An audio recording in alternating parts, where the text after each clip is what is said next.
Ma fille m'a dit tout ce qui se passe en mon absence. Vous serez étonné d'apprendre que j'avais du mal à y croire, mais je n'avais pas de choix. Écoutez mon histoire. Je suis Alfred, marié à Vanessa, mon épouse. Avec elle, Dieu nous a bénis avec une jolie petite princesse. Cette dernière a à peine totalisé une année et demie et commence à sortir quelques mots sans forme de sa bouche. Un jour, je suis revenu de travail et je me suis mis au salon pour regarder un peu la télé. Du coup, la petite vint dans mes bras et ensemble, nous avions commencé à regarder la télé. J'ai donc dû changer de programme en mettant les dessins animés car je vis toujours que ma fille regarde des images interdites au moins de 12 ans. Tout cela pour sa bonne éducation, bien sûr. Plongée dans l'univers de la télé, à chaque fois que ma princesse voit quelque chose, elle essaie de les relier avec une personne ou une chose de la maison. Quand elle voit un chien, elle prononce directement le nom de Beethoven, notre chien, mais de sa manière. Bervin. Elle voit encore un chat et elle appelle notre chat par son nom. Mitch, toujours de sa façon. Quand elle a vu un homme, du coup, j'étais étonné que ma fille prononce le nom de papa pour la toute première fois.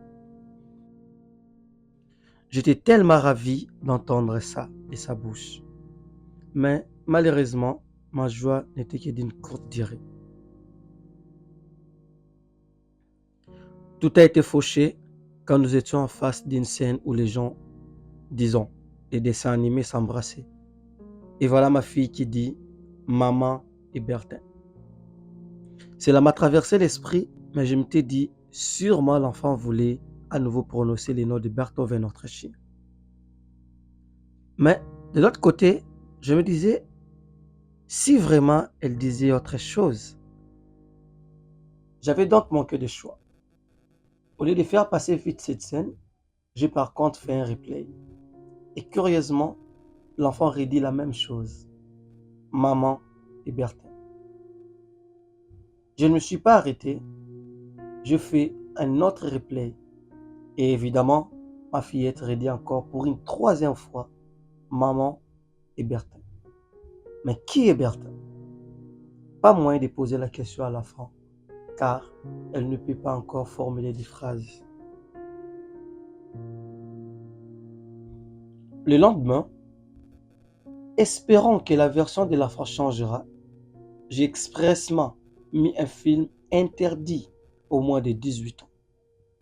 Précisément la partie d'une scène romantique, pour voir si par hasard ces noms sera ôté de la bouche de ma fille. Et voilà donc l'enfant redit encore Maman et Bertin. Les noms de Bertin m'étaient restés à l'esprit comme un mystère. Mais que faire? Qui demande? Dois-je directement questionner ma femme ou dois-je préalablement mener les enquêtes?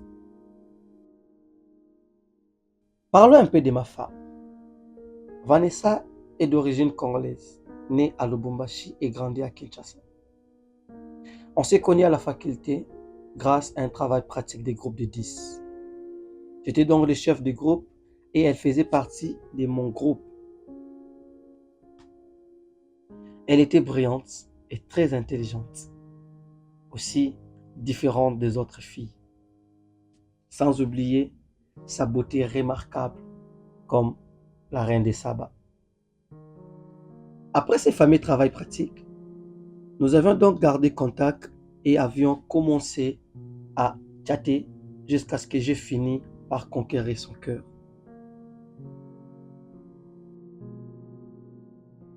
Une année après la fac, notre mariage a eu lieu. Avant que nous ayons un enfant, j'avais rassemblé une bonne somme d'argent grâce à mes économies et j'avais donc décidé de lui donner cela pour commencer des commerces. Elle avait donc choisi de faire des tours en Turquie afin d'acheter des vêtements puis revendre ici au pays, chose qui marchait bien. Après quelques temps, voilà Elle était donc tombée enceinte, puis a donné naissance à une jolie princesse. Après 6 mois, ma femme avait repris ses voyages à Turquie. Mais cette fois-ci, elle partait avec l'enfant, vu qu'il n'y avait personne auprès de qui elle pouvait laisser l'enfant. Car n'oublions pas que je sors tous les jours, du matin au soir, sauf les week-ends.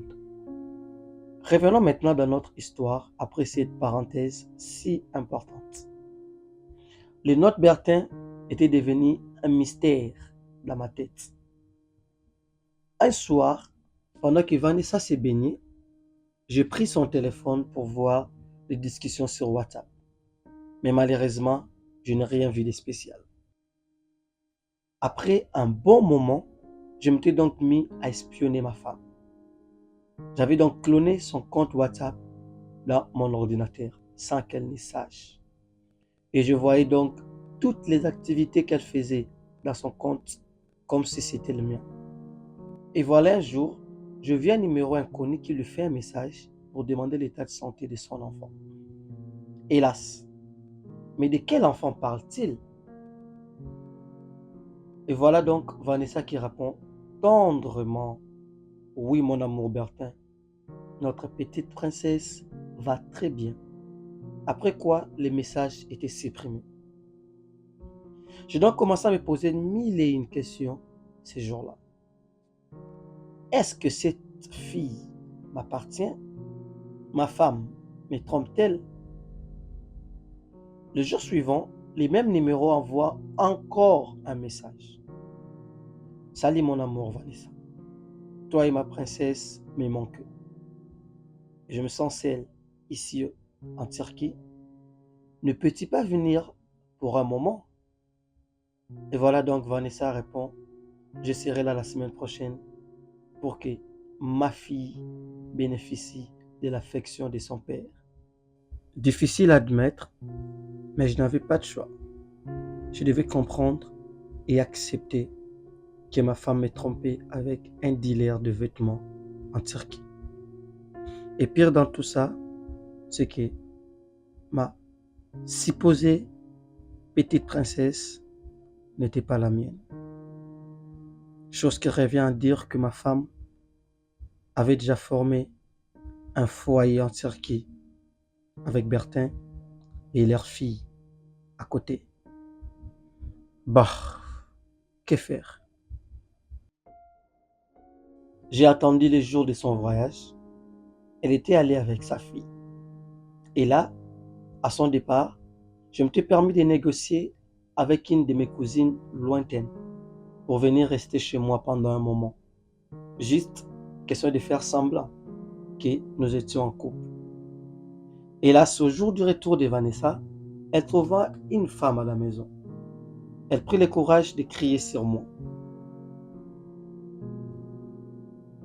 Je lui ai ouvertement dit: je fais ma vie avec celle-ci et toi, va continuer la tienne avec Bertin et votre fille en Turquie. Très étonnée, elle me demande d'où sortit ces noms. C'était la fin de notre histoire. Abonnez-vous sur cette chaîne pour plus d'histoires.